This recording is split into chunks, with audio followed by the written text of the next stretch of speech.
Noong January 13, 2023, mga ka-Vertusio, malapit na pong mag-isang taon ang BSP in honor of Gumborza or Gomez, Burgos at Zamora. Ito ay mga paring Pilipino po na martir during the era ng Spanish-Filipino War dito sa Pilipinas. Siyempre po, ang BSP ay gumawa ng commemorative coin in honor for their 150 years of martyrdom. At ang mintage na ginawa ng BSP po noon ay 150 pieces only.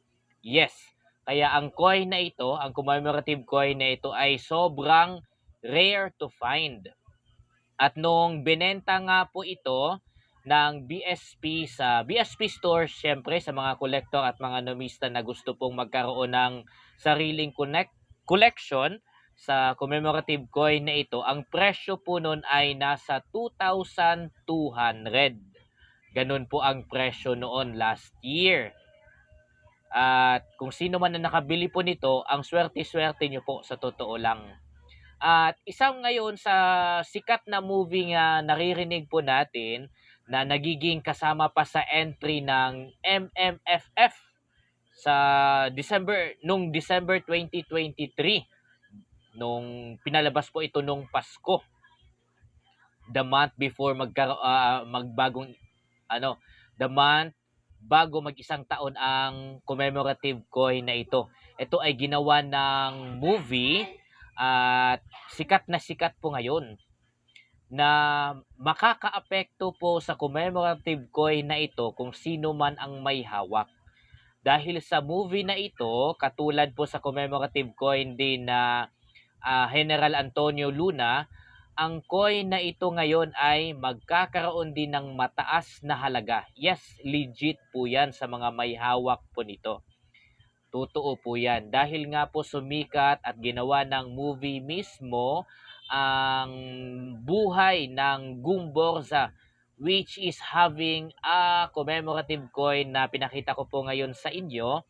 Ang coin na ito ngayon, mga ka-Vertusio, update lang po, ay aabot na ang bentahan sa 22,000.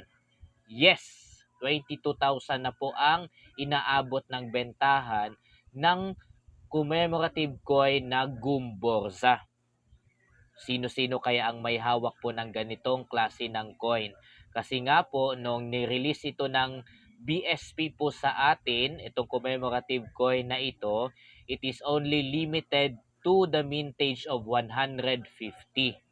Tapos during that time, 2,200. So ang 2,200 year after the release ay magiging 22,000 na ngayon. So malaking epekto po ang movie na Gumborza po ngayon, lalo na at kumita din po ito ng malaki. So ang commemorative coin na ito ay magkakaroon or nagkakaroon na ngayon ng mataas din na halaga. At pwede nating sabihin na kabilang na rin ito doon sa most hunted coin ng mga kolektor at mga numista. Most likely or most probably, ang mga nakakuha siguro ng kung sino-sino man sila ng 150 pieces po nito na nirelease ng BSP, most likely mga numista at collector lang din ang nakabili po nito. Yes. Ang naging ano pala nito, ang nagiging date ng pagbebenta ng coin na ito ay last January 16, 2023. Sa BSP store po ito sa may East Ab, sa may East Ab, kung saan po ang BSP po nito. Sa main po, sa main na BSP. Yan. Kung sino-sino man ang nakabili nito or kung sino-sino man sa inyo mga viewers ang makapanood man nito at hawak po ngayon yung commemorative coin na Gumborza in honor of their 150 years of martyrdom from 1872 hanggang 2022 po ito. Pero nung nirelease ang coin ay nung 2023, ang swerte nyo po. Sobrang swerte nyo po, mga ka-Vertusio. Dahil sabi ko nga po sa inyo, ang coin na ito ay aabot na sa 22,000 ang bentahan. Yes na yes po yan. Aabot na sa 22,000 ang bentahan ng commemorative coin na ito. So tingnan natin tong mga picture na meron po tayo para lang mas klaro po natin yung mukha ng Gumborza. So like any other commemorative coin, syempre makikita po natin itong Republika ng Pilipinas. Tapos nandito sa itaas yung 150 peso. Ang ano pala nito mga ka-Vertusio ay ang face value po nito ay 150 pesos. Yes. So 150 pesos po ang face value ng commemorative coin na ito. So in honor din kung gaano nakatagal yung martyrdom po nila.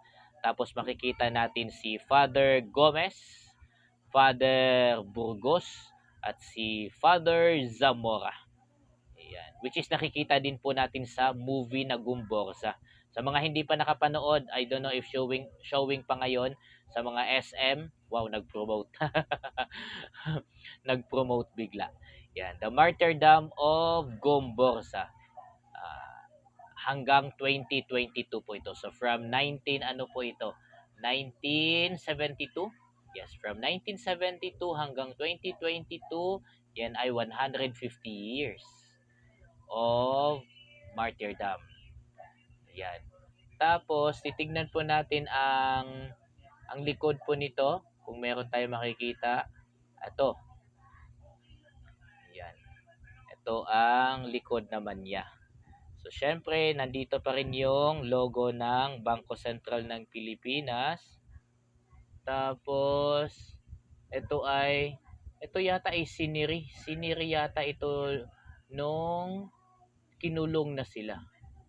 Ayan. Tapos, dito natin makikita po yung kung ilang years na ang kanilang martyrdom from 1972 hanggang year 2022, so 150 years po yan. Ayan. So ito naman yung harap. Ang harap po ito. Obverse ba? Obverse? Tama ba ako? Obverse? Or ito yung obverse? Correct me if I'm wrong na lang. Bahala na yun kung alin doon.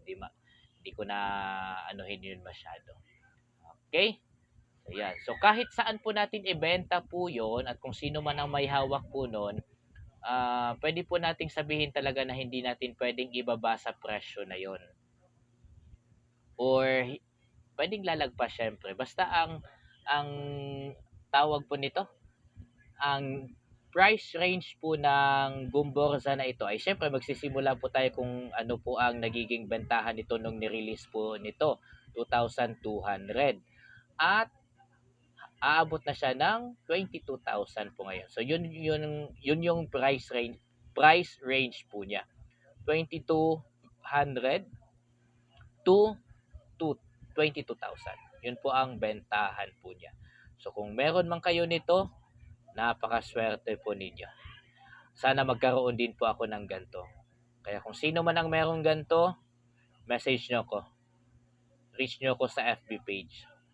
At gusto ko po makita yung yung actual talaga. Kaya kung pwede kayo mag-send ng picture or video about Gumborza commemorative coin. Thank you mga ka-Vertusio. Thank you.